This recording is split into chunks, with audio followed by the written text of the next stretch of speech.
Саламатсыздарбы, ынтымактын берүүлөрүн түз эфирде кабарлар программасы улантат. Студияда мен Альбина Жолоева. Бүгүн болжол менен саат 13:00 чамасында Ош шаарынын Нурматов көчөсүндөгү көпүрөнүн астынан аялдын жансыз денеси табылды. Милицияга бул тууралуу маалыматты жолдон өтүп бара жаткан жаран кабарлаган. Билдирүү саат 14:00 чамасында түшүп, учурда иликтөө иштери жүрүп жатат. Алдын ала маалыматтар боюнча аял өзүн таштап жибериши мүмкүн. Азырынча күч түзүмдөрү так маалымат бере элек. Каза тапкан аял Азиат улутунан, болжол менен 30-35 жашта. Асылбек Жээнбековдун талапкерлигин 114 депутат колдоду. 4-төө каршы болду. Парламент бүгүнкү отурумунда төраганын шайланышы боюнча токтом кабыл алды. 4 фракциядан турган коалициялык көпчүлүк төрагалыкка Жээнбековду көрсөткөн. Ал 5-чакырылыштагы жогорку кеңешке 2011-жылдан бери 4 жыл төрагалык кылды.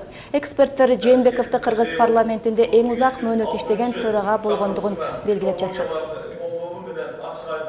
Мамлекетибиз күчтүү болуш үчүн, элибиздин жылгалчылыгы үчүн бардыгыбыз бирдей Кудай буюрса кызмат кылабыз. Мен дагы кыргыз мамлекети үчүн, кыргыз эли үчүн кызмат кылам. Сиздердин берген добуштарыңызды, ишенимиңиздерди актаганга Кудай буюрса толугу менен аракет кылам. Баткен шаарындагы Чет булак жаңы конушунун түптөлгөнүнө 4 жыл болгону менен электр энергиясы, жол жана суу өңдүү маселелер чечиле элек. Жашоочулар таза сууну шаардын борборунан ташып ичишет. Калага барчу жолдун эки бети таштанды төгүлгөндүктөн эки жакка каттоодо түйшүк жаратат. Эң керектүү делген электр энергиясы да тартылып келе элек. Кышын жазын жашоочулар шам чырак менен отурууга аргасыз. Коммуналдык тейлөөгө муктаж болгон жаңы конуш тууралуу аймактык кабарчыбыз Нургазы Жайнаков кеп кылат. Айым Саат Сатыбалдыева Баткен шаарынын Чет булак конушунда жашайт. Мында көчүп келгенине 4 жыл болгону менен дагы деле электр жарыгы жок күн кечирет. Анткени бул конушка электр чубалгылары тартылган эмес. Ушу свет жок болсо дагы айласыздан ушинтип жашап жүрөбүз. 2014-жылы декабрда бардык, 2015-жылы светке жардам беребиз деди. Эч качан бирөө текшерүүгө келет деди, эч ким келген жок. 2015-жылдан 5-6 жолу бардык. Анда да эч бир каралып атат деп бир жооп келген жок.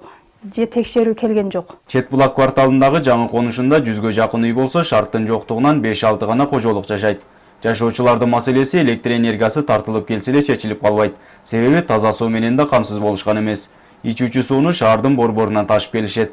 Калага барчу жолдун четине таштанды төгүлгөндүктөн эки жакка каттоодо түйшүк жаратат. Баткенге жөнөгөндө мусор, өтөйүн десең сасык, 15-20 ит, өткөнгө ям коркобуз. Буяга сасаң, буяга мусор, о көчөгө сасаң, о көчө, 3 көчө тең мусор. Келлелерден алып келип төгө берген, иттин өлүгүн алып келип таштай берген, капка салып, калмыш гана дашка чыгып, пөт балгы менен кайттыгы туалеттерин алып келип, банстаныкыбы, билбейбиз, же элдикиби. Жергиликтүү тургундар электр энергиясы, суу жана таштанды маселелери боюнча бир канча жолу Баткен шаарынын бийлигине кайрылышкан, бирок натыйжа чыккан эмес. Электр энергияны ачсак, бизде өзү Баткен шаарында 2017-жылга чейин стратегиялык өнүгүү программабыз бар.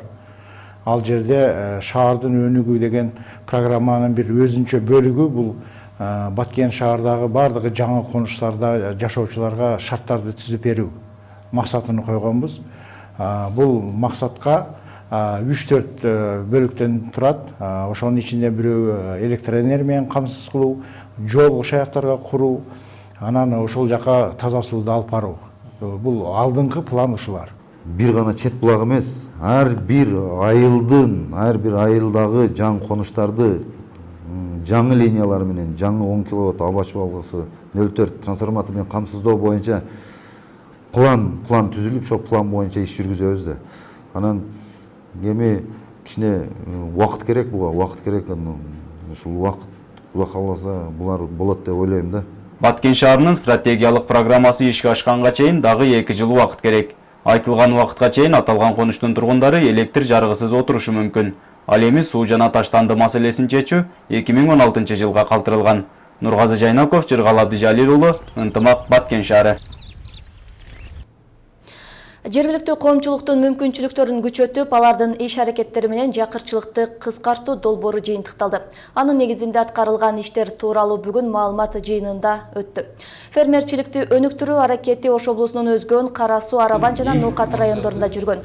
Анда аталган райондордо 2400дөн ашуун фермер окутулган. Ошондой эле 400 метр фермердик суу каналдары оңдолуп, 1200 метр канал механикалык жол менен тазаланган. 16 суу бөлүштүрүү курулмалар, 8 суу өлчөгүч, 8 жерде демонстрациялык талаалар уюштурулган. Долбоордун автору германиялык Ханс Борн мындан арыда Кыргызстандын аймагында долбоорлордун негизинде иш алып барарын айтты. Эл аралык укук жана Бириккен Улуттар уюмунун түзүмдөрүнүн потенциалын жогорулатуу боюнча долбоорлор даярдалып каралууда, деди Ханс Борн. Жакырчылыкты жоюу долбоорунун негизинде жаранды коом менен бирге жергиликтүү бийликтин ортосундагы мамилени жакшыртуу боюнча иш алып бардык. Биз мындан сырткары дагы бир нече долбоорлорду аткарганбыз. Алдыда дагы башкалары даярдалып жатат. Буюрса Кыргызстанда дагы иштеп калышыбыз мүмкүн. Евразия экономикалык биримдиги Кара Суу базарындагы соода сатыкка таасирин тийгизип жатат. Акыркы 3 ай ичинде эле айрым товарлардын баасы 50%га чейин кымбаттаган. Өзгөчө Евразия экономикалык биримдигине мүчө эмес мамлекеттерден импортталган товарлардын баасы көтөрүлгөн. Ал бажы төлөмдөрүнүн жогорулашына байланыштуу болууда. Мындан улам соода солгундап, сатуучулар жабыр тартып жатышканын айтышат. Баанын кескин түрдө кымбатташынын элге тийгизген таасири да чоң. Евро биримдикке киргенден кийин бизден сурабай эле бааларыбыз автоматический түрдө кымбаттады. Ал доллар өстү, растаможка кымбаттады. Биз баштагыга караганда соодаларыбыз килеле төмөндөп кетти. Анан элдин айлыгы, мисалы үчүн эл алсанан бизде соода болот да, элдин айлыгы баштагыдай эле болбой, байкуштар жеген ичкенине таап аткандыр, кийгенине азыраак бөлүп аткандыр да. Анан калгандары баштагыдан караганда биздин соодаларыбыз төмөн. Жылда элдин баары түрлөп кийинет эле, азыр кийим кечеге азыраак эле көңүл буруп калдык окшойт баарыбыз эле.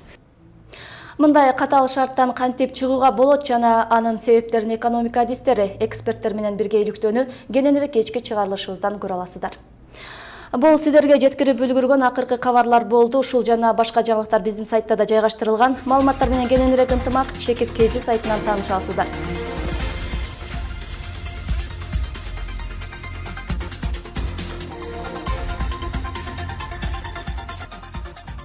Мен болсо сиздер менен коштошом. Толукталган чыгарылышы менен кечки 8-де тааныша аласыздар.